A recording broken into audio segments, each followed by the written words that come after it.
এটার ব্যাখ্যা করি।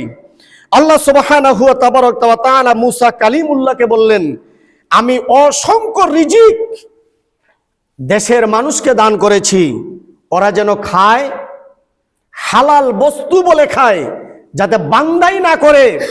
নেতারা তখন কি করলো? বান্দাই করিয়া অন্য দেশে পাঠা শুরু করলো। নাউজুবিল্লাহ বলার ইচ্ছা হলো না।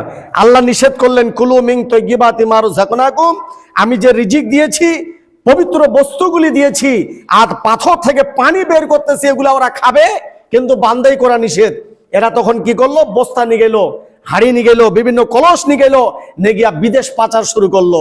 এরপরও মুসা আলাইহিস সালাতু ওয়াস সালাম বিরক্ত হয় নাই, শুধুমাত্র কেবলমাত্র বলতেছে, তোমরা আল্লাহর গোলামি করো, আল্লাহর দাসত্ব করো, আল্লাহর আনুগত্যকে স্বীকার করো। নারী পুরুষ সকলে মুসাকে আক্রমণ করার জন্য রাষ্ট্রীয়ভাবে আন্ডারগ্রাউন্ডের ভিতরে সিদ্ধান্ত নিল মুসাকে দুনিয়া থেকে বিদায় দিতে হবে। নাউজুবিল্লাহ। ভাইরা আমার, আল্লাহ যাকে হেদায়েত দিবে সে হেদায়েত পাবে, যাকে আল্লাহ তাআলা হেদায়েত দিবে না সে হেদায়েত পাবেন না। আপনারা জানেন, অবগত আছেন যারা নেট চালান, দক্ষিণ আফ্রিকার সাবেক ক্রিকেটার খেলোয়াড়, ব্যাডমিন্টন খেলোয়াড়, নাম হলো আপনার হাশিম আমলা। মানুষের দাঁড়ে দাঁড়ে আল্লাহ হেদায়েত দিচ্ছে, দেখেন মানুষের দাঁড়ে দাঁড়ে যাইয়া নামাজের দাওয়াত দিতেছে। সুবহানাল্লাহ। প্রত্যেকটা মানুষের দাঁড়ে দাঁড়ে, ওয়াক্তে ওয়াক্তে মানুষের দাঁড়ে দাঁড়ে যাইয়া এই হাশিম আমলা দাওয়াত দিচ্ছেন। বেট বাদ দিল, ক্রিকেট বাদ দিল, সবকিছু হারাম করে দিয়া দিনের রাস্তায় চলে আসছে। কোরআন হাতে নিয়ে জাতির সামনে চ্যালেঞ্জ করেছে, আমি দক্ষিণ আফ্রিকা থেকে বলতেছি, কোরআনের বিকল্প রাস্তা নাই। সুবহানাল্লাহ। আল্লাহ যারা হেদায়েত দিবে তার দ্বারা লাখ লাখ মানুষ কালেমা পড়ে মুসলমান হবে। সুবহানাল্লাহ। আপনারা জানেন, দিল্লির মধ্যে একজন মুরব্বী, 110 বছর বয়স, যে মানুষটার সঙ্গেই কথা বলে ওই মানুষটা কালেমা পড়ে মুসলমান হয়ে যায়।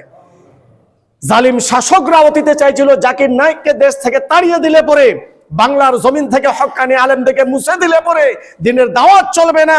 আল্লাহ সুবহানাহু ওয়া তাআলা আবার দ্বিতীয় রাহাবার পাঠিয়ে দিবেন। সুবহানাল্লাহ। কথা বললেই কালেমা পড়ে মুসলমান হচ্ছে, কথা বললেই কালেমা পড়ে মুসলমান হচ্ছে। পঞ্চগড়ের এক নবমুসলিম সবার দাওয়াত দিলেই পরে, মানুষের সামনে দিনের দাওয়াত দিলে পরে মানুষ কালেমা পড়ে মুসলমান হয়ে যাচ্ছে। তাহলে বুঝা গেল, ধর্মের দায় দায়িত্ব, ইসলামের দায় দায়িত্ব কেবলমাত্র শুধুমাত্র মহান আল্লাহ সুবহানাহু ওয়া তাআলার হাতে। কোন সুবহানাল্লাহ। এবার আসেন 5 নাম্বার যেটা মুআজিজার কথা বলছিলাম। আল্লাহ বললেন, কুলু মিন তাইয়্যিবাতি মা রাযাকনাকুম, আমি অসংখ্য রিজিক দিয়েছি। এই রিজিকের কথা এবার আপনাদেরকে বুঝাচ্ছেন আল্লাহ। আল্লাহ বলেন, শোনো, এই পৃথিবী আসার 50,000 বছর আগে আমি আল্লাহ মানুষ খাবে কি, পড়বে কি, চলবে কি, আমি আল্লাহ তোমাদের রিজিক এই জমিনের মধ্যে ছিটিয়ে দিয়েছি। তাহলে বুঝা গেল রিজিকের মালিক কে? আল্লাহ। কিন্তু আল্লাহর একটাই কথা, আমাকে সেজদা করো। সুবহানাল্লাহ। আল্লাহর একটা দাবি, আমাকে সেজদা করো, আমার হুকুমত মানো, আমার রাসূলের পথ চলো, তাহলে তোমরা বেহেশতে যাইতে পারবে। সুবহানাল্লাহ। এবার আসেন, তারা বলল যে না, আমরা এই খাবার খাবো না। মুসা আলাইহিস সালাতু ওয়াস সালাম তখন আল্লাহ রাব্বুল আলামিনের দরবারে দোয়া করলেন যে আল্লাহ, একটার পর একটা মুআজিজা এদেরকে দেখাচ্ছি, কিন্তু এরা কালেমা পড়ে মুসলমান হয় না। আল্লাহ সুবহানাহু ওয়া তাআলা মুসা আলাইহিস সালাতু ওয়াস সালামকে 72টা মুআজিজা দান করেছিলেন। সুবহানাল্লাহ। 72টা মুআজিজা পাওয়ার পর মাত্র 50 জন কালেমা পড়ে মুসলমান হইয়া মুসার দলে এসেছেন।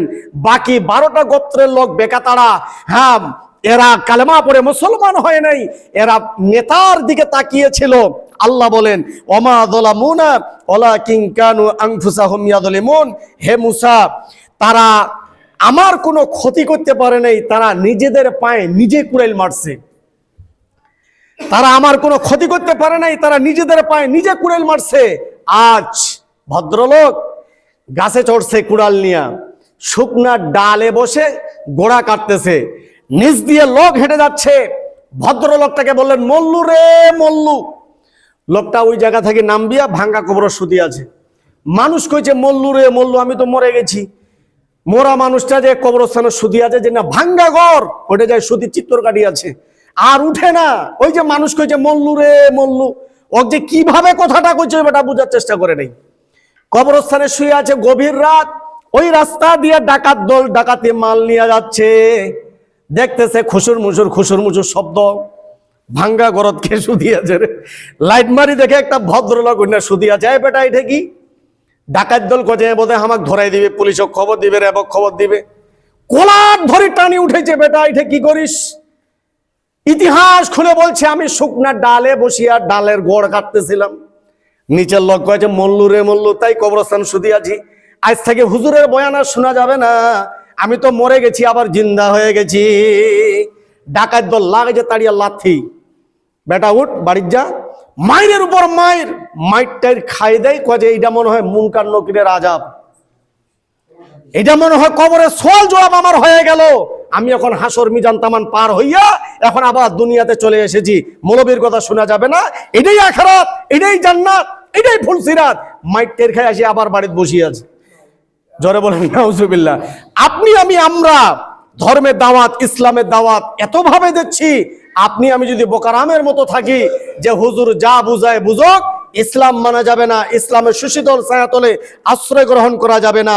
আল্লাহ সুবহানাহু ওয়া তাআলা বলেন, ওমা যালামুনা ওয়ালাকিন কানুম আনফুসাহুম ইয়াযলিমুন। তোমরা মনে করতেছো যে আল্লাহর অনেক ক্ষতি, আল্লাহ রাব্বুল আলামিনের কোনো ক্ষতি করতে পারবো না। ক্ষতিকার কথা বলেন, ক্ষতি আমাদের। 5টা মিনিট আপনাদের সামনে আলোচনা করব ইনশাআল্লাহ যে আল্লাহ সুবহানাহু ওয়া তাআলা মানুষকে 3টা নিয়ামত দান করেছেন।